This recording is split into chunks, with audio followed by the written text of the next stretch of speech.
Къщичка на колела, глава първа. Как научих тази приказка? Тя е съвсем истинска. Който не вярва, трябва да научи жабешки език. Ама има едни деца, те си мислят, че всяка приказка е измислена.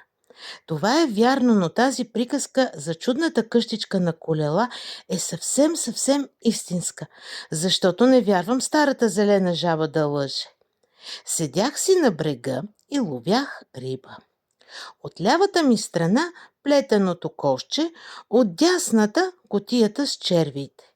Бях заметнал чак до шавара, дето живеят черните каракуди. При вечер ветрецът отихна. Селското язовирче лъсна като сребърна паричка, хвърлена в падината. Синьо водно конче кацна на перото ми. Да влече при отсрещния брак, скочи големия шаран, блесна и шляпна във водата. Паричката се разлюля се и моето паче перо, ала синьото конче не се оплаши и остана да се люлее на новата си лодка. Точно тогава жабите излязоха край шавара и ква, ки, заразказваха си най-различни неща. Разказваха си ги най-спокойничко. Нали не знаеха, че аз разбирам жабешки език? Само старата зелена жаба ме поглеждаше подозрително и сигурно мислеше, дали пък той я не разбира жабешки. Жабешки език е много лесен. Жабите говорят също като хората, само че пред всяка сричка изквакват по едно ки. И ако на човешки казваме какво говориш, на жабешки ще кажем ки кво, ки го, ки рво, ки риш.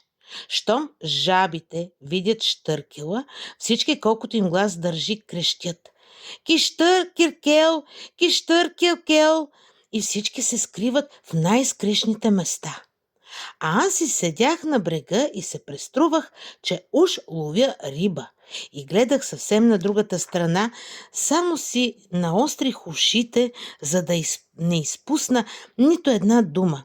Също като някои деца, когато им четат приказки. Кисло, кишайките, започна старата селена жаба. Тя беше много гласовита. Приказката за чудната къщичка на колела започва от едно малко лястовиче. Нямало по-непослушно лястовиче от него. Щом се научило да лети, по цял ден не се прибирало в гнездото. И каквото му кажели, все обратното вършило. Все ядосвало майка си, не писукай, то писука, не кацай до котарака, то каца до котарака.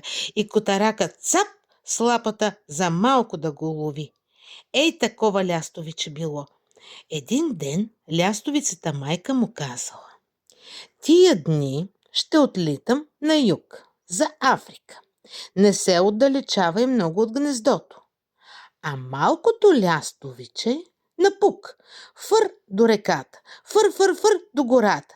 И като се изгубило, фър насам, фър натам, фър 3 дни и 3 нощи, най-сетне върнало се, фър мръсно и гладно, фър подсмърча и си мисли, дали няма да го тупат вкъщи. Кацнало на стряхата, погледнало в гнездото, нямало никого. Подхвъркнало на покрива, огледало се, не видяло нито една лястовичка. Нито над реката, нито по жиците, нито една. Само сивите връбчета, дето се валят в праха, и само гаргите, дето стоят като угаснали въглени по комините. Едва тогава малкото лястовиче си спомнило думите на майка си. И заплакало. Заплакало сей такива лястовичи сълзи.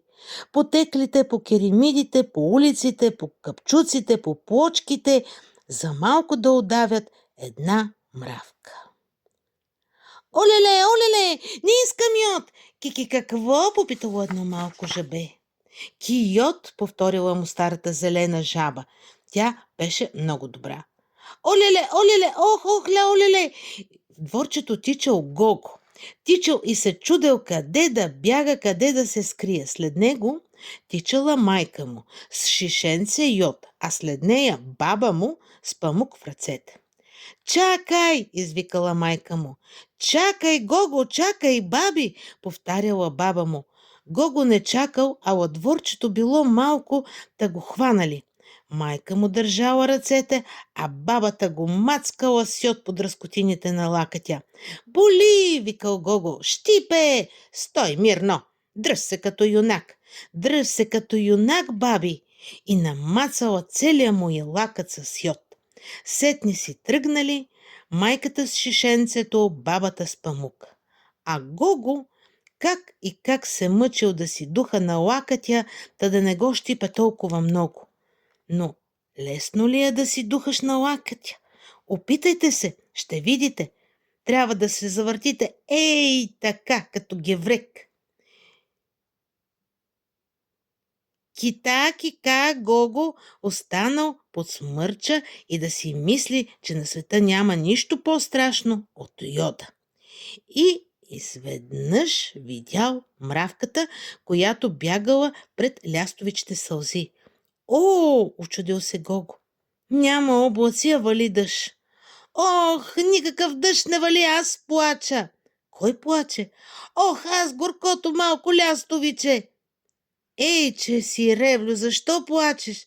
Защото, забравих защото. Беше много мъчно, ох. А защо си останало тук? Защо не си отлетяло на юг за Африка? О, точно за това беше! Ох, майчице, защо не те слушах аз, горкото лястовиче? Не слушаш майка си? Пък сега, о, горкото лястовиче, прописка ми ушите. А ти не помниш ли, като се загуби на пазара, пискаше, да се късаше? Добре, де помня. И не викай, цялата махала ще чуе. Гого се озърнал, нямало никого и никой нищо не чул. Сетне момченцето пак погледнало към стряхата, станало му жалко за малкото ревливо лястовиче. И сега какво смяташ да правиш? Ох, аз съм малко и не зная нито да смятам, нито да правя. Ще плача. Плаченето всеки го може, казал Гого. Не бой се, нека ми мине щипането от йода, а аз ще ти помогна. Искаш ли да ти духна малко на лакътя? Лястовичето прилетяло до Гого, духало, но колко може да духа едно малко лястовиче? Мине ли ти? Попитало то. Не, сетих се, писнало лястовичето и замахнало с крилцата си. О, така е много добре, усмихнал се Гого. Мина ми, благодаря. Сега ще ми помогнеш ли? Ще ти помогна, но лошото е, че и аз съм малък и не зная точно как.